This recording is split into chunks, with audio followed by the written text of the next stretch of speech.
একটা সন্তান যখন প্রাপ্তবয়স্ক হয়, সে যখন উপার্জন করে, তার সকল টাকার পয়সা এনে মায়ের কাছে দিতে হবে, বাবার কাছে দিতে হবে, তারা যা খুশি করবে না। শরীয়ত এটা বলে না। শরীয়ত বলে সম্পদ যে উপার্জন করেছে এর ব্যাপারে অধিকার একমাত্র তার। হ্যাঁ, উপার্জিত সম্পদ থেকে মার চলার জন্য, মার বেঁচে থাকার জন্য, সুস্থতার জন্য, চিকিৎসার জন্য যেটা প্রয়োজন সন্তান হিসাবে সাধ্য অনুযায়ী, মায়ের নিজের না থাকলে বা দেওয়ার মতো ব্যবস্থা না থাকলে অবশ্যই সন্তানকে সেটা বহন করতে হবে। আর স্ত্রীর সর্বাবস্থায় স্বামী হিসাবে স্ত্রীর ভরণ পোষণ এটার ব্যবস্থা করতে হবে।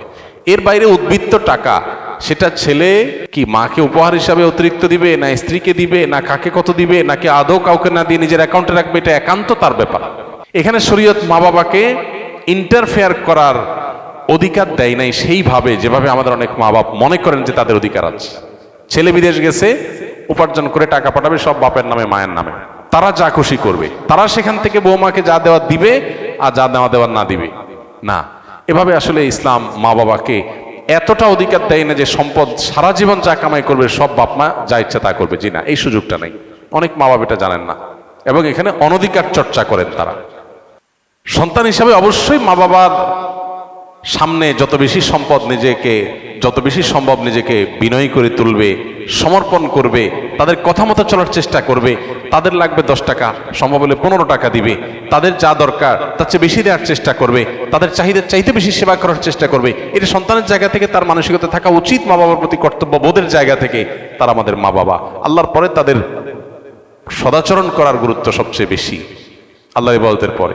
অতএব সেটা খেয়াল রাখবে। কিন্তু মা বাবা এর মানে এই না যে সব কিছু মা বাবা নিয়ন্ত্রণ করবে। জিরা, এখান থেকেই সংসারে অশান্তিটা শুরু। মা বাবা জানে না তাদের অধিকারের রূপরেখা কি এবং কতটুকু সীমানা আছে। এর বাইরে তারা মা বাবা হিসাবেও অধিকার চর্চা করতে পারে না বা তাদের ক্ষমতা তারা জাহির করতে পারে না।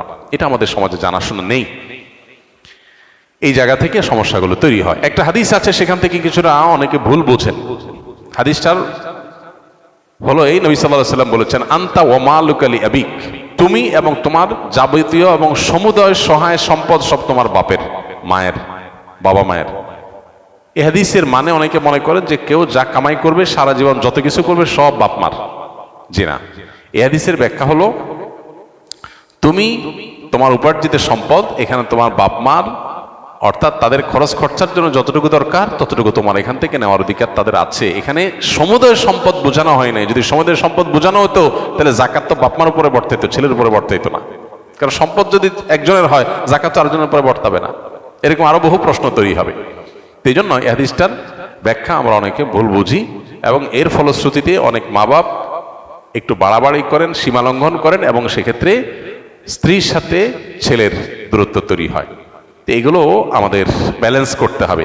এবং একইভাবে আপনার সম্পদের ব্যাপারে স্ত্রীরও এই মানসিকতা থাকতে হবে যে স্বামী তার উপার্জন করার পর আমার ভরণ পোষণ ঠিকঠাক মতো দিচ্ছেন কিনা। যদি দেন, এরপর বাকি সম্পদ তিনি কি করবেন, তিনি কি তার মাকে দিয়ে দিচ্ছে অতিরিক্তটা, না ভাইকে দিয়ে দিচ্ছে, বোনকে দিয়ে দিচ্ছে, এটা একান্ত তার ব্যাপার। আমার এটা নিয়ে মাথা ঘামানোর দরকার নাই, হেডেক নেওয়ার দরকার নাই। বেশিরভাগ মহিলাই অহেতুক পেরেশানি করে নিজেও কষ্ট পায়, সংসারটাকে অশান্তি করে। আমার পরিচিত এরকম আত্মীয় স্বজনের ভিতরে এরকম মেয়েদের কথা জানি যে স্বামী লক্ষ লক্ষ টাকা ধরা খাচ্ছে, কোথাও কাউকে দিয়ে দিচ্ছে, কোনো ভাবনা নেই। আমার তো এটা দেখার দরকার নাই। আমার দেখা দরকার হলো যে আমার ছেলে মেয়ে এবং আমার ভরণ পোষণের ব্যবস্থা সে করছে কিনা। সেটা যদি সে না করে, আমার অধিকার যদি সে খর্ব করে, সেগুলোও যদি সে মানুষকে দিয়ে দেয়, তাহলে অবশ্যই আমি সেখানে দাবি তুলব, যথাযথ নিয়মে আমি আর্গুমেন্ট করব। কিন্তু আমি আমারটা যথাযথ পাচ্ছি, আর দরকারটা কি? বেশিরভাগ মহিলারা স্বামীকে চায় কবজার ভিতরে আনতে, কন্ট্রোলের ভিতরে আনতে, যে আমার কথা উঠবা, আমার কথা বসবা, আমার কথা এদিক ঘুরাবা, আবার এদিক ঘাড় ফিরাবা। এই যে স্বামীকে গোলাম বানাতে চায়, এটা আরেক সমস্যা।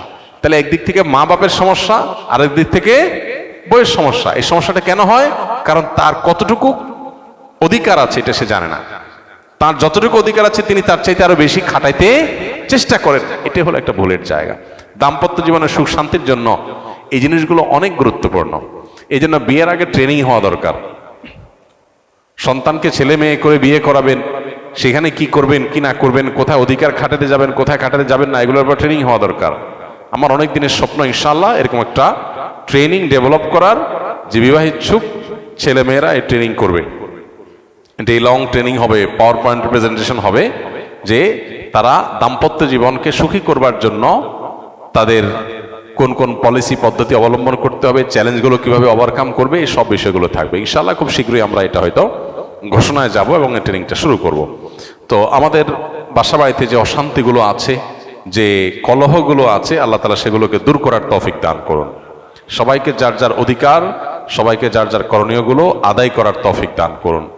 আমাদের বোনদের যারা স্ত্রী হয়ে কোথাও কারোর সংসারে আছেন, কারোর সাথে দিনাতিপাত করছেন, সেখানে নিজের অধিকারের চাইতে বেশি অধিকার খাটানোর চেষ্টা তার করা যেমন উচিত নয়, ঠিক একইভাবে মায়েদের বাবাদেরও উচিত নয় সন্তানের সম্পদ এবং উপার্জনের পরে অতিরিক্ত মাথা ঘামানো।